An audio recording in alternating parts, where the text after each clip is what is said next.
How are you people? कैसे हैं आप लोग? So this is the series which I am going to do explicitly for BPSC student and ये जो होगा ये इंग्लिश में होगा, हिंदी और इंग्लिश दोनों में होगा और ये साइंस साइंस का सीरीज है. So and the first thing जो कि हम लोग करेंगे वो होगा बायोलॉजी से. First thing we'll do from biology and the mostly we'll deal with जो भी करेंगे हम लोग वो लूसेंट बुक से करेंगे. और ये ये वीडियो साइंस में एक्सप्लिसिटली हेल्प करेगी जो बीपीएससी और जेपीएससी या यूपीपीएससी या in general state public service commission की तैयारी कर रहे हैं. सो आई होप आप लोग को ये वीडियो पसंद आएगा. और सो लेट अस स्टार्ट. हम लोग स्टार्ट करते हैं. सो पहले तो है कि what is biology, because we are starting from biology तो हम लोग को पता होना चाहिए. I am very sorry for that. We should know what is biology, what is the definition of biology. अगर आप देखें तो what is biology is about study of living life and living organism. So it is the study of life, मतलब जीवन, और living organism जीवित organism का study है. और इसमें स्टडी किस चीज़ का होता है? Structure, function, growth, evolution, distribution and environment. So ये जो स्टडी है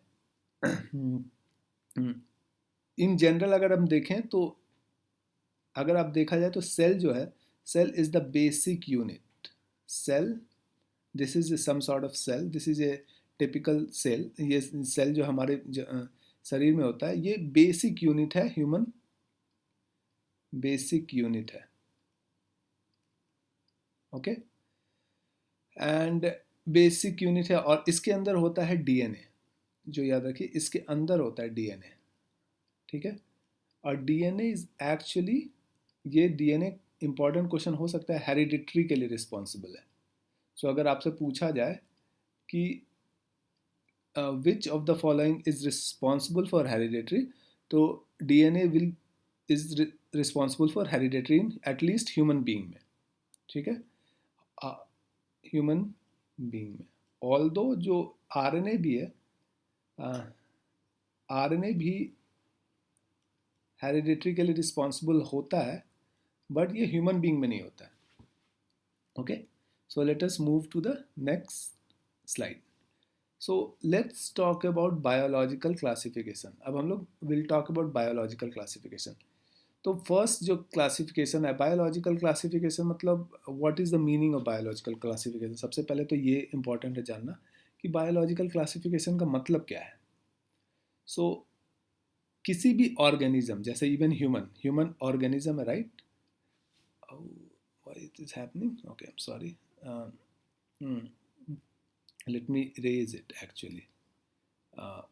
Okay, let me erase. Where is the erase? Okay, किसी भी ऑर्गेनिज्म जैसे इवन ह्यूमन बीइंग ऑर्गेनिज्म है, यू नो, इसका एक पर्टिकुलर क्लासिफिकेशन नाम दिया जाता है. ठीक है, तो मतलब नाम नहीं, क्लासिफाई किया जाता है. वो एनिमल है, प्लांट है, फंगस है, मोनेर बैक्टीरिया है, वायरस है. जैसे अभी एक वायरस चल रहा है, कोविड वायरस. सो ये भी एक ऑर्गेनिज्म है, कोविड भी एक ऑर्गेनिज्म है. This is an organism. ठीक है, लेकिन इसको क्लासिफाई किया गया है कि ये वायरस है. ठीक है, ह्यूमन बीइंग जैसे मैमल है, ह्यूमन बीइंग मैमल है. तो पहला जो बायोलॉजिकल क्लासिफिकेशन हुआ था वो दैट बायोलॉजिकल क्लासिफिकेशन हुआ था लिनेयस के द्वारा. ठीक है, if you see the first biological classification was done by Linnaeus. उन्होंने जो क्लासिफिकेशन किया वो सिर्फ प्लांट और एनिमल, सिर्फ दो ही क्लासिफिकेशन था. इसलिए इसको टू किंगडम सिस्टम बोला जाता है. इसलिए इसको बोला जाता है टू किंगडम. सिर्फ दो चीज़ था, प्लांट और animal.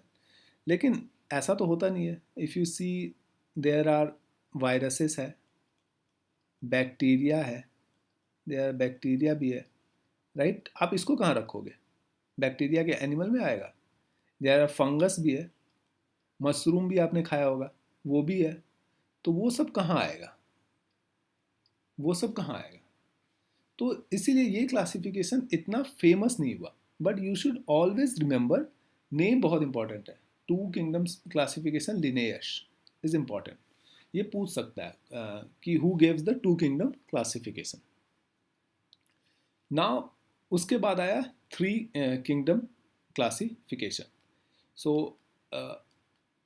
Okay, let me, okay, I'm sorry for that. Let me try to change the color.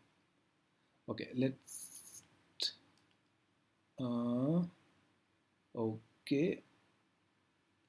point colour थोड़ा चेंज कर लेते हैं, green. Okay, so three kingdom classification आया, जिसको दिया अर्नेस्ट हैकल ने। नाम ही इंपॉर्टेंट है, याद रखिएगा। Ernest Haeckel gave three kingdom classification. उन्होंने क्या किया? दे हैव ही क्रिएटेड एक अदर प्लांट तो था ही, प्लांट और एनिमल भी था। प्लांटी एंड एनिमेलिया बोला जाता है, ठीक है। तीसरा चीज लाया उन्होंने, प्रोटिस्टा, राइट। प्रोटिस्टा में इस तरह के ऑर्गेनिज्म जैसे पैरामीशियम आ गए, अमीबा आ गए। तो इस तरह के ऑर्गेनिज्म को क्लासिफाई किया। बट स्टिल ये थ्री किंगडम क्लासिफिकेशन ने भी बैक्टीरिया को क्लासिफाई नहीं कर पाया कि बैक्टीरिया को आप कहाँ रखोगे। बैक्टीरिया प्लांट तो है नहीं, एनिमल भी नहीं है, तो आप बैक्टीरिया को कहाँ रखोगे, right. Where you'll keep the bacteria? आप वायरसेस को कहाँ रखोगे, करेक्ट। सो ये बैक्टीरिया, वायरस और बहुत सारे ऑर्गेनिज्म को ये थ्री किंगडम सिस्टम नहीं क्लासिफाई कर पाया। सो बट आपको ये इंपॉर्टेंट याद है कि नाम याद रखना है, Ernest Haeckel is important name. Okay, now let's move to four kingdom system. तो उसके बाद जो आया फोर किंगडम सिस्टम आया। So what is this four kingdom system? So let me go other colour. Okay, so ये जो four kingdom system है ना, किसने दिया? पहले इंपॉर्टेंट है, हर्बर्ट एफ कोपलैंड ने दिया था फोर किंगडम सिस्टम। इंपॉर्टेंट है, याद रखना होगा। कॉपलैंड का था फोर किंगडम सिस्टम। उसने एक नया चीज लाया, मोनेरा। उसने एक चीज लाया, नया चीज लाया, मोनेरा। मोनेरा का मतलब ये बैक्टीरिया को हम इसने फोर किंगडम से एक नया किंगडम में दे दिया, बैक्टीरिया, ठीक है। प्लांटी को तो था ही, प्लांट के लिए तो था ही, एनिमलिया के लिए तो था ही, और प्रोटिस्टा के लिए तो था ही। तो there are four kingdom system. One first kingdom is bacteria, second जो है प्रोटिस्टा रहा, थर्ड प्लांटी रहा, फोर्थ एनिमलिया रहा। Okay, so this name is important actually. Herbert F Copeland gave four kingdom system, ठीक है। सो ये इंपॉर्टेंट है, याद रखिएगा। ओके, फिर भी एक किंगडम छूट गया, फंगस। फंगस छूट ही गया। मशरूम जैसे आप खाते हैं ना, वो इसी में आता है। तो वो उसको कहाँ रखा गया? तो एक साइंटिस्ट था, आर विटेकर ने प्रपोज किया एक नया सिस्टम जिसको कहते हैं फाइव किंगडम सिस्टम। उसने बोला, according to complexity of cell structure, जितना सेल स्ट्रक्चर कॉम्प्लेक्स है, जैसे आप बैक्टीरिया का देखें तो बैक्टीरिया का cell structure is not very complex. Bacteria cell structure is very it's not complex. Complex body structure, जितना कॉम्प्लेक्स है बॉडी स्ट्रक्चर, ठीक है। और किस तरह का मोड ऑफ न्यूट्रिशन है, मतलब हेट्रोट्रॉपिक है। हेट्रो मतलब वो जैसे हम लोग हेट्रोट्रॉपिक हैं, हम लोग खाना बना नहीं सकते। जैसे plant can make their own food.